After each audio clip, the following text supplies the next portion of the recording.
శ్రీమాత్రే నమః. శ్రీరామకృష్ణాయ నమః.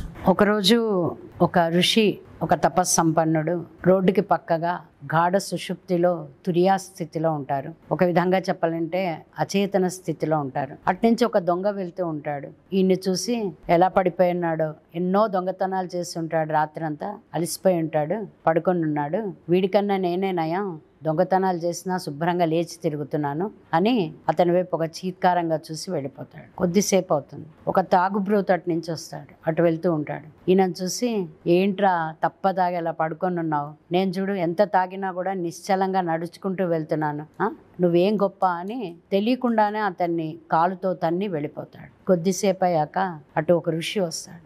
ఈయన చూస్తాడు. చూసి, ఎంతో తపస్సంపన్నులు, గాఢ సుషుప్తిలో ఉన్నారు, తుర్యాస్థితిలో ఉన్నారు అని ఆయన కాళ్ళ దగ్గర కూర్చొని ఒక 5 నిమిషాలు ఆయన కాళ్ళని ఒత్తి కాళ్ళకి దండం పెట్టి వెళ్తారు. యద్భావం తద్భవతి అండి. ఏ దృష్టితో మనం చూస్తే ఆ దృష్టితోటే మనకి ప్రపంచం కనిపిస్తుంది. పచ్చ కామెర్ల వాడికి ఊరంతా పచ్చగా అన్నట్టు మనం చూసే దృష్టితో చూడాలి. ఎంతో గొప్పవారిని కూడా మనం చాలా చీత్కారంగా, చులకనగా మాట్లాడడం, ఇవన్నీ కూడా చాలా సర్వసాధారణంగా జరుగుతూ ఉంటుంది. కానీ ఈ చిన్న కథ ద్వారా మనం అందరం తెలుసుకోవాల్సింది ఏంటంటే, మీకు ఎలా కనిపిస్తోందో అది నిజం కాదు, నిజాలు వేరే ఉంటాయి. కాబట్టి దృష్టి మార్చుకుంటే సృష్టి కూడా మారుతుంది. సృష్టి మారితే జీవితం మారుతుంది.